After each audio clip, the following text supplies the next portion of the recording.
दंडवत दंडवत. सर्वज्ञ श्री चक्रधर प्रभू यांनी शास्त्र निरूपण करत असताना साधकाला, ज्याला परमेश्वर प्राप्त व्हावा अशी इच्छा आहे, अशा साधकांसाठी एक सूत्र निरूपण केलेलं आहे. आवेळ सवेळ दुपार हे त्यांनी चुकवावे. तर आज महाशिवरात्र आहे. वेळ म्हणजे विशेष हेतू ठेवून, विशेष कामना ठेवून जी पूजापाठ, देव, धर्म, व्रत, वैकल्य, दान, धर्म केल्या जातात, अशा वेळेला सवेळ म्हटलेलं आहे. म्हणजे देवतापैकीचे जी काही विधिविधानं आहेत आणि अशा वेळेला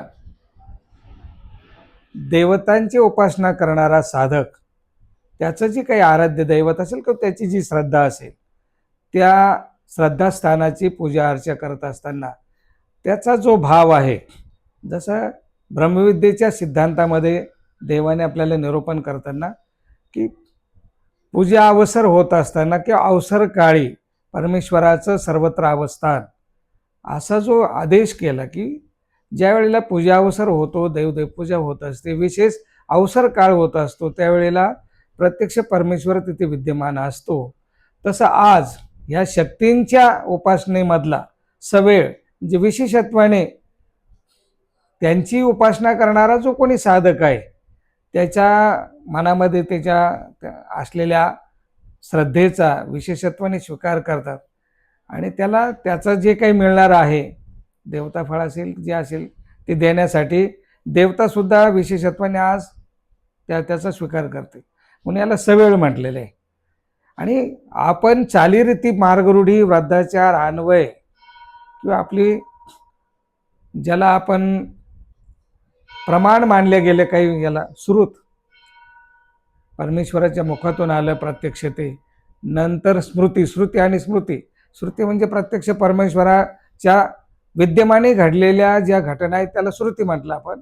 आणि आमचे स्वामी उत्तरापंथी गेल्यानंतर आचार्यांच्या कालखंडामध्ये ज्या काही घटना घडल्या त्याला आपण स्मृती म्हणतो. तर या श्रुती, स्मृती, वृद्धाचार, अन्वय, मार्गरूढीच्या परंपरेमध्ये ज्या गोष्टी आपण ज्याला न पाळता हा शब्द वापरत आलो, न पाळणे म्हणजे जे विशेषत्वाने ज्या ठिकाणी देवतेंची उपासना होते, कारण हे होत असताना देवतेने, परमेश्वराने आपल्याला राजस, तामस, अति असुर स्थान जिथे तिथे परमेश्वराच्या साधकाने जाऊ नये अशी आज्ञा केलेली आहे. परंतु शिवरात्र हा विषय जो आहे नव्याने आपण म्हणतोय, तसं तर प्रत्येक दिवशी देवता उपासना म्हणजे न पाळतेच आहे आपल्या दृष्टीने, की जिथे उग्र उपासना होते, जिथे राजस हा भाव ठेवून उपासना केल्या जाते, की जिथे बळी दिले जातात, ते तामस ठिकाण आहे. अशा ठिकाणी असे जे ठिकाणं आहेत, कारण आपण दैनंदिन व्यवहारामध्ये विहरण वर्तन करणारे साधक आहोत. जिथे आपण शहरात राहतो, गावात राहतो, आपल्या अवतीभोवती देवी देवतांचे मंदिर आहेत, मठ आहेत, तिथे नित्यदिनी चालणारे ते देवता उपासनेचे विधिविधान आहेत, त्याच्यामध्ये खंड नसतो. ते सध्या तसं पाहिलं तर ते दररोजही तसेही न पाळत आहे.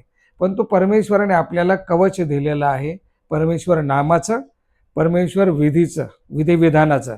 त्या कवचाच्या बंदिस्तमध्ये राहून आपल्याला देवतेच्या विकल्पजनित क्रियेचा आपल्यावर प्रभाव होणार नाही किंवा त्याचा आपल्यावर दुष्परिणाम होणार नाही, याकरता जे काही बंधनं सांगितले, विधी विहिल्या, त्याच्याशी एकनिष्ठ राहून परमेश्वराच्या साधकाने आपली धर्मोपासना, ईश्वर प्राप्तीचा मार्ग चोखाळायचा असतो. पण आजचा विशेष दिन जसा शिवरात्र आहे, की एकंदरीत हिंदू संप्रदायातले जेवढेही देवतेवर किंवा त्यांच्या आराध्य दैवावर भाव ठेवून, ज्याला आस्तिक आपण म्हणतो, ज्याच्या हृदयामध्ये भाव आहे, तो देवतेच्या संदर्भातला असेल, पण त्याला तो शेवटी आस्तिक भाव आहे. त्या भावनेद्वारा तिची काही उपासना केल्या जाते.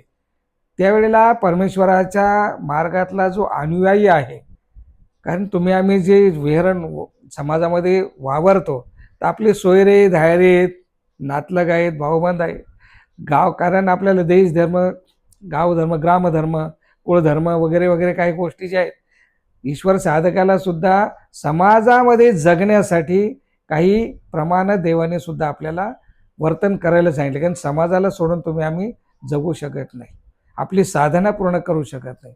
म्हणून ह्या सगळं करताना ते आपले सोयरे धारे नातलग असतील जे या ईश्वर मार्गाला नाहीत, ते त्यांच्या धारणेने देवी देवतेची उपासना करतात. मग आपण त्या दिवशी ईश्वराचा जो साधक आहे त्याने नेमकं काय करायचं बाबा? तो बाहेर जर देवतेची इतक्या उग्र स्वरूपामध्ये, जाज्वल्य स्वरूपामध्ये जर उपासना होत असेल, तर ईश्वराच्या साधकाने सुद्धा आपली साधना पूर्ण करण्याकरता जे जे विधी विले, तीर्थक्षेत्रावर जाणे, बहुत प्रसाद वंदन करणे, बहुत ज्ञानी विरक्त अधिकरणांची, ज्ञानी पुरुषांची भेट घेणे, बहुत वासनिकांची भेट घेणे, आणि ते भेट घेऊन चर्चा विमर्शन करून, जिज्ञासा करून आपल्यामध्ये जी काही मरगळ आलेली असते ती मरगळ झटकून ईश्वर प्राप्तीच्या मार्गावर सतेज होऊन, नवीन उन्मेषाने, नवीन प्रेरणा घेऊन कसा ईश्वराचा हा मार्ग आपल्याला चांगल्या पद्धतीने पार पाडता येईल किंवा चोखळता येईल, किंवा साधनेवर आपल्याला कसं दृढ होता येईल, याकरता आपण सुद्धा अशा काळी विशेषत्वाने मठमंदिरामध्ये जातो, तीर्थाच्या ठिकाणी जातो, आणि ज्या क्रियेने आपल्याला विकल्प संचारणार नाही किंवा ज्याने आपल्याला आपल्या धर्मावर मळीनता येणार नाही, याकरता ज्या गोष्टीचं बंधन आपल्याला, की तीर्थक्षेत्र आमोचक जसं म्हटलं देवानी, त्या ठिकाणी मिळणारे तीर्थ आहे, चरणोदक आहे, प्रसाद आहेत, उपहार आहेत, नैवेद्य आहेत, हे परमेश्वराच्या साधकाने त्या दिवशी विशेषत्वाने या बाहेरच्या गोष्टी कुठे खानपान करू नये, की कारण विशेषत्वाने देवतांचं सामर्थ्य त्यावेळेला बाहेर असतं, तर पदार्थाद्वाराच आपल्याला विघ्न देवता संपत्ते. म्हणून न पाळते या दिवशी ज्या ज्या गोष्टीने आपण धर्मावर आपल्याला ग्लानी येऊ शकते, मिळणता येऊ शकते, त्या त्या गोष्टी आपण वर्ज्य केलेले, टाळलेले आहेत. म्हणून या दिवशी आपण बाहेर विहरण वर्तन जास्त इकडे तिकडे न जाता आपल्या आपल्या तीर्थक्षेत्रावर जिथे जिथे ईश्वर संबंधित विशेष आहेत, परमेश्वराने प्रसन्न होऊन दिलेले वस्त्र आहेत, प्रसाद आहेत, किंवा प्रसाद तुल्य विशेष आहेत, वस्तू आहेत ईश्वर संबंधामध्ये प्रत्यक्ष उपयोगी केलेल्या, त्या वस्तूंना आपण विशेष स्वतःने नमस्कार करतो, त्या ठिकाणी जाऊन विधिविधान करतो, आणि त्याद्वारा आपली साधना दृढ करण्याचा आपण प्रयत्न करत असतो. पण तो न पाळता हा जो विषय आहे हा आपल्यासाठी दररोजचाच आहे, पण तो आज विशेषत्वाने पूजा अर्चा होत असते, म्हणून या दिवसाला आपण न पाळते म्हणतो. पण तो तसाही विशेषत्वाने देवी देवतांची जिथे मंदिर आहेत, जिथे बळी दिल्या जातात, हिंसा होते, पशुपक्ष्यांचे बळी दिले जातात, त्या दिवशी ते ठिकाणं जास्त न पाळते आपल्यासाठी, ईश्वर साधकासाठी ते ठिकाणं जास्त तामस्थान अशी जी ठिकाणं आहेत ते ते आपण कधीही एनिवे नपाळतेच्याच दिवशी नाही, 12ही महिने आपण ते ठिकाणं टाळले पाहिजे. असे जे बळी दिले जाणारे ठिकाणं आहेत, विशेष पर्व काळावर तर बळी दिले जातात, पण देवी असे अनेक आहेत देवताचे साधक उपासक, वर्ष गिनती प्रति दिवशी बळी दिले आणि घेतले जातात. देवता बळी घेते आणि आपण बळी देतो, म्हणजे नवस करणारे. ते ठिकाणी राजस तामसच 12ही महिने अखंड तामसच आहेत, ते 12ही महिने नपाळतेच आहेत. असे ठिकाणं सुद्धा आपण वर्ज्य केले पाहिजे. त्या ठिकाणी ईश्वर साधकाने जाऊ नये, विशेषत्वाने तिथे विहरण वर्तन करू नये, संभाषण करू नये, मलमूत्र विसर्जन करू नये, त्या ठिकाणी बसू नये, अशा गोष्टी विशेषत्वाने टाळल्या पाहिजे.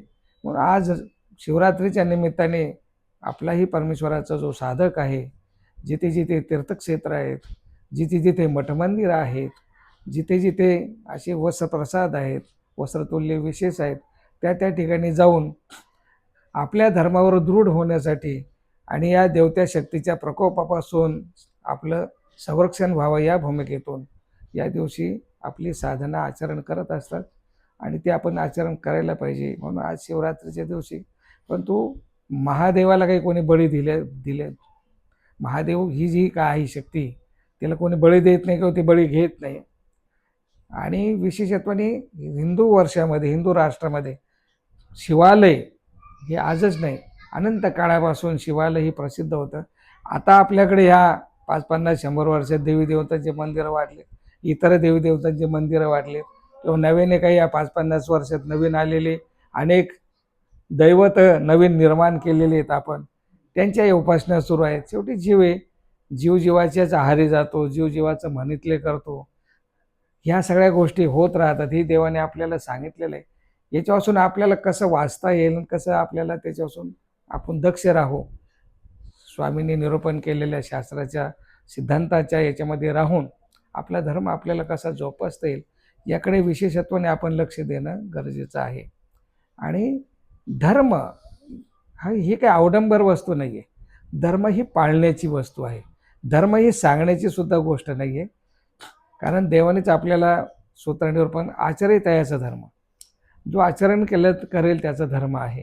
मग आपण आपल्या आचरणामध्ये बंदिस्त राहून आपलं स्वतःचं संरक्षण करत असताना आपल्या अवतीभोवती असलेल्यांना सुद्धा, ज्याला प्रादुर्भाव आपण म्हणतो, जसं की एखादी लाट येते आणि त्या लाटेमध्ये आजार होण्याची संभावना असते, ज्याला रोगराई आपण म्हणतो, तसं अध्यात्मामध्ये सुद्धा साधना करत असताना अशा विचारांच्या याची रोगराई येते. आणि ती रोगराई आपल्यावर येऊ नये आणि आपण त्या रोगराईला बळी पडू नये याची दक्षता आपण घेतली पाहिजे. आणि जसं बाहेर नंतर औषध फवारणी केली जाते, लस दिल्या जाते, तसं औषध फवारणी, लस म्हणजे परमेश्वराचं शास्त्र हेच याच्यावर खऱ्या अर्थाने परिणाम करणारी लस आहे आणि खऱ्या अर्थाने औषध फवारणी आहे.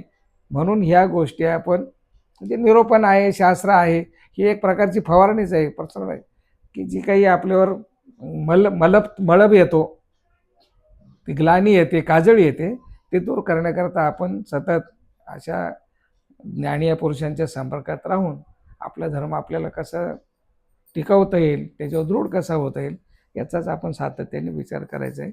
मग आजच्या ह्या दिवशी आपलेही साधक अनेक ठिकाणी तीर्थयात्रा वगैरे करत आहेत, अनेक तीर्थावर जात आहेत, अनेक अधिकाऱ्यांच्या भेटी घेत आहेत, जे श्रद्धास्थान आहे त्या ठिकाणी ते जात आहेत. त्यानिमित्ताने तुम्हीसुद्धा आज श्रीकृष्ण मंदिर, महानुभावाश्रम, पैठण रोड, छत्रपती संभाजीनगर या ठिकाणी जे या नागराज कुळाचं जे मूळ कुलवंदन आहे, आसन छिन्नस्थळी, ही छिन्नस्थळीचं विशेष महात्म्य आहे. त्याचं विशेष आपल्या ब्रह्मविद्येमध्ये सुद्धा त्याचं खूप महत्त्व वर्णन केलेलं आहे. असं हे वंदन करण्याकरता आणि ईश्वर संबंधित जे काही वस्त्र परमेश्वराला ज्या ज्या भक्तांनी अर्पण केलेले आहेत, ते वस्त्र जे आले परंपरेने नागराज पिढीमध्ये सुद्धा 14 वस्त्रप्रसादाची जोड आहेत, 14 परंपरेची. आणि नंतर स्वप्रयत्नाने बाबांनी त्याच्यामध्ये आणखी भर घातलेली आहे पण परंपरेची. कारण प्रसाद वंदनाचा जो महत्त्वाचा लाभ आपल्याला सांगितला आहे की सकृत सेवेजे अति यत्न कीजे, प्रसाद सेवेत गेले सत्वये, विधी सबीज होये, विघ्नोपशांती होये, पुरुष धर्मी दक्ष होये. ही जी 6 लाभ सांगितलेले आहेत प्रसाद वंदनाचे. कारण प्रसाद वंदन आपल्याला होणं अत्यंत गरजेचं आहे. ज्या गोष्टी बोलण्यातून परिणाम करतात त्याहीपेक्षा जर हे मस्तक त्या वस्त्राशी नुसता स्पर्श जरी झाला तर ती दिव्यता आपल्या शरीरामध्ये संचरते आणि आपल्यामधले हे सगळे दोष दूर होत असतात त्या विधीने. कारण परमेश्वराने वेलेला तो विधी आहे. म्हणून शास्त्र श्रवण करून जो परिणाम होतो त्याहीपेक्षा प्रसाद वंदनाचा लाभ आपल्याला जास्त होतो. म्हणून त्या अनुषंगाने आज या शिवरात्रीच्या निमित्ताने असे प्रसाद वंदन, प्रसादतुल्य असलेले विशेष गुढ्याचे विशेष, ज्या गुढ्यावर मग गुढा, काळा गुढा आणि पांढरा गुढा, जिथे श्री गोविंद प्रभू प्रतिदिनी त्या घोड्याला आपला श्री चरणोदक लावत होते. कारण त्यांचं प्रत्येक कण न कण परमेश्वरपूरचा हा आपल्यासाठी वंदनीय आहे. परमेश्वरांना की परमेश्वरपुरा जाताच पाऊल पाऊला घोमटे, असं साधनदाता सर्वज्ञ श्री चक्रधर प्रभूने आपल्याला वेलेलं आहे. पाऊल पाऊला गोमटे, तिथली चरणोदक धूळ सुद्धा कपाळाला लावणे इतकी ती पवित्र आहे. आणि जिततेदी नित्यदिनी 125 वर्ष श्री प्रभू बाबांचा संबंध ज्या पाषाणाला लागलेला आहे ते विशेषत्वाने प्रसादा इतकेच तोलामोलाचे आहेत. ते सुद्धा या नागराज पेढीमध्ये घोड्याची मूर्त आहे, घोड्याचं विशेष आहे. मग ते विशेषसुद्धा तुम्हाला या निमित्ताने आज वंदन करायला मिळालेले आहे. आणि हेच आपल्या कामणुकतेचं सर्वात महत्त्वाचं विषय आहे. आणि हे करून आपण आपल्या धर्मावर दृढ होत असतो. धर्माची आपली जी गती आहे ती गती वाढत जाते, आपले अयोग्यता दूर होत जाते आणि योग्यतेकारक आपला प्रवास होत असतो. प्रत्यक्ष कारण जडापेक्षा चेतन थोर सांगितलं. या निमित्ताने जे चेतन साधन भेटतं, वासनिक, भिक्षुक, अधिकरण, ज्ञानी, विरक्त अशा साधकांची भेट होते, चर्चा होते, सेवेचा योग येतो. हे सुद्धा आपल्यासाठी खूप महत्त्वाचं आहे.